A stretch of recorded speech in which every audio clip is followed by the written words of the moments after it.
Hi boys and girls, for reading today I'm in my blue reading book and I'd like you to be as well. I am on page 92 right now, 92, so if you need to pause me and go get yours, get to the right page, then please do that quickly now. When you come back, push play to start back up. If you're with me now and you're ready to go, you're on page 92 in your blue reading book, then let's take a peek at what we were talking about yesterday in phonics. We talked about these vowel teams, OA and OW, and how they make the sound O. Can you say that sound with me again? O and O, like soap and snow. Okay, keep that in your mind as we keep working with it this week. Now go ahead and turn one page and you'll see another picture of a boy who's jumping into a pool. Okay, I'm on page 94 now. In that picture, he is making a big splash. Now take a look at the word splash. At the beginning of the word, if I cover that first or that second half of the word up, I see S-P-L. Okay, now if I cover even more up with that L too, then I see S-P. The blends that we've practiced this year, sp, sp, right? SP would make the sp blend sound. Now we're taking it a step further. Sometimes, first graders, there are 3 letters that can be in a blend, like SPL. Those 3 letters are all going to make their regular alphabet sounds. Okay, but we can just blend them so that it's easier to segment words. So we have SPL. If I say that in a blend, I would say Spul. Can you say that with me? Spul. Good. We're going to look at a few different 3-letter blends. This only gives us one, but there are many others. Okay? So let's take a peek at our yellow words. I'm going to cover up where the vowel is, okay, the O and the rest of the word, so that I can see my blend here.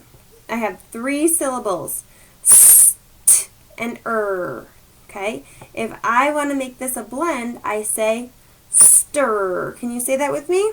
Stir. Very good. Now let's finish the rest of the word. Stir-ong. Strong. Very good. Do it with me again. Here's our vowel. Let's cover that up. Let's look at our 3-letter blend. Spur. Spur. Can you say that? Spur. Okay, let's put the rest of the word into it. Spur-ed. Spread. Our word is spread. Good. We spread that butter on the bread. Next one. Now, we have 2 letters on the same tile, so they're making a sound together, and then we have the R. So we have TH. We're not going to say t. We will say f. Can you do that with me? Do it with me. Now let's blend it. Thur. Good. Thur. O. T. Throat. Good. Our OA is a skill this week, right? Our long O sound. Throat. Throat. Okay, like the part of your body. All right, let's try another one. Ooh, SH. Shh. Do it with me. Sure. Sure. Say it. Sure. Very good. Let's finish the word. Shrubs. Shrubs. Very good. Our word is shrubs. It's another word for kind of like small bushes. All right. And we've done this one before. Look, it's up here. See it? Same one. Spur. Spur. Okay, keep going. Ing. Spurring. Spring. Awesome. Those can be tricky, okay? Let's see here. Let's go down to the bottom. Let's read sentence number 2 and 3 together, okay? I am going to give you a minute to first look at sentence 2 on your own.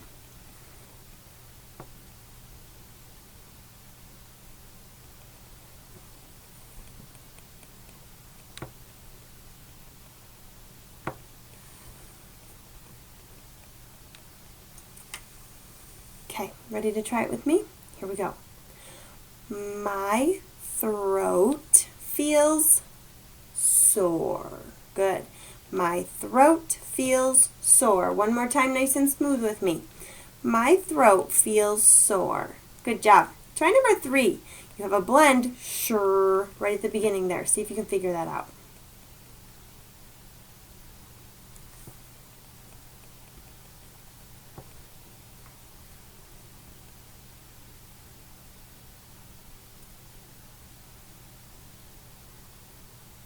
Okay, try it with me.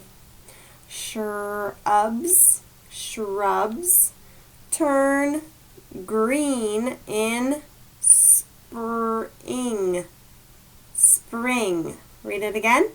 Shrubs turn green in spring. And one more time to make sure we have it nice and fluently. Shrubs turn green in spring. Very good. Awesome job. Okay. Now our next task is to read our story of the week. So turn that page one more time and we're going to see this very interesting, very large sized, almost a map, okay? We're going to go visit a place today in our story. Our story is called A Trip to Washington, D.C. Washington, D.C. is a place in the United States, in our country, that's very important because our whole country's government is run from there. Okay? So as you can see on the map, there's all these important buildings that we will learn about on our quest in Washington, D.C. This is expository text, meaning it's nonfiction. Okay? It's going to give us real information. Washington, D.C. is a real place, and when we take a look at these buildings, even though these are not real photographs here, there are some real photographs in the story. So, they will give us information about those places. So, we're going to read about Washington, D.C., which is the capital of the United States. Okay? And our leader, our little tour leader, is going to be this little guy, the bus. And let's see what his name is. Go ahead and read with me. I'm on page 98. This guy's name is Metro Mike. Hi, my name is Metro Mike, and I'm here to show you Washington, D.C. Every year, people come to the city from all over. Do you know why? It is the capital of our country. Okay, so you see the little number 1 here by this picture of this building, and if you turn back to your map, and you find the number 1 here, this is the building we're looking at in this photograph. Come with me. I'll show you this splendid city. Sometimes I have a busload of people, but now this coach is just for you. Remember that word coach. We learned that word in Cinderella last week. It's something that takes you somewhere. Okay? So even though this is a bus, he calls himself a coach as well because he's taking us places.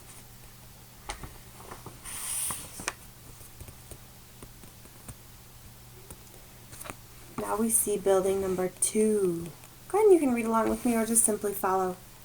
In Washington, D.C., the leaders of our country make laws. Laws are rules we follow. How do those people become our leaders? We vote for them. When people vote, they pick who will make the laws that we all follow. Okay, very recently in November, we voted in our country, the people who are 18 and older, voted for a new president. Okay, here we see on Metro Mike's little scan screen at the top of him, it says Capitol. This building is called the Capitol Building. It's where those people who make laws, they work. Building number 3. Okay. Our first stop is on your left. So here it is. That's the home of 2 documents. One is the Declaration of Independence. That paper says that Americans have the right to be free, The other is the U.S. Constitution. Ooh, way earlier in the year we talked about the Constitution on Constitution Day. It is the plan for our government. So, you see, now we are at the National Archives. That's what this place is called. The National Archives. And what archives means is kind of like old important files, books, things like that are kept at the National Archives. And two of those important files are the Declaration of Independence and the Constitution. Let's see what we're going next. Aha! This place you might have heard of before. Look at on his bus. White House, it says. Have you heard of the White House? Do you recognize this guy? Let's read about him. Washington, D.C. was named after George Washington, our first president. There's your biggest clue. This guy was our first president. His name is George Washington. The president is the leader of our country. Many people call George Washington the father of our country. Since he was our first president, they call him one of the founding fathers. It's like he found our country. I should say the country's government. Okay? All right.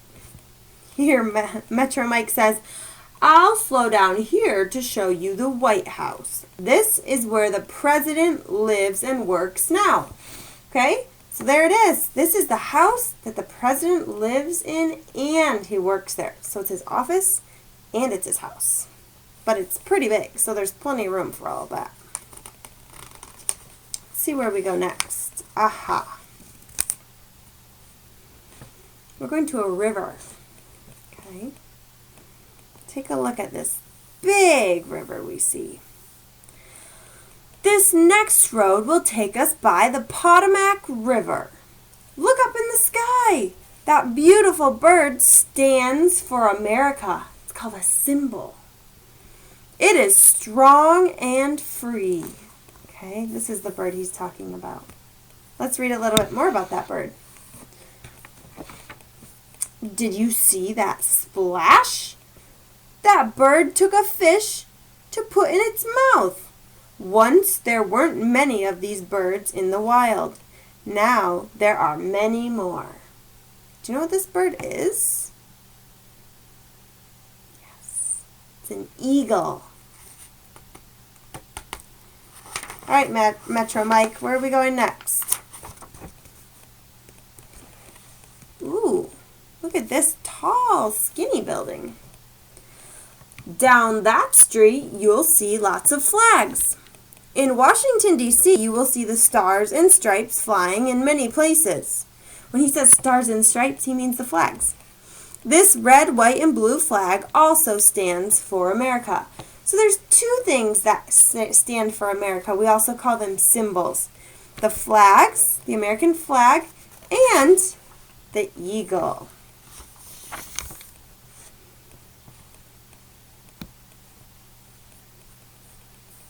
Now, Metro Mike says, we are back at the start. I hope you found Washington, D.C. to be a great city. Come back again soon. Now it says, goodbye. I hope you enjoyed exploring Washington, D.C. with Metro Mike. I'm sure you might have learned something new about the city. If you've heard of it before, maybe some of us have been lucky enough to be there. I've never been there before. But I've definitely heard about a lot of these important places that are there. So, we're going to take what we just read and we're going to apply it to our next activity on Seesaw. Thanks for reading with me. It won't be the last time we read this week. So, we'll see you soon.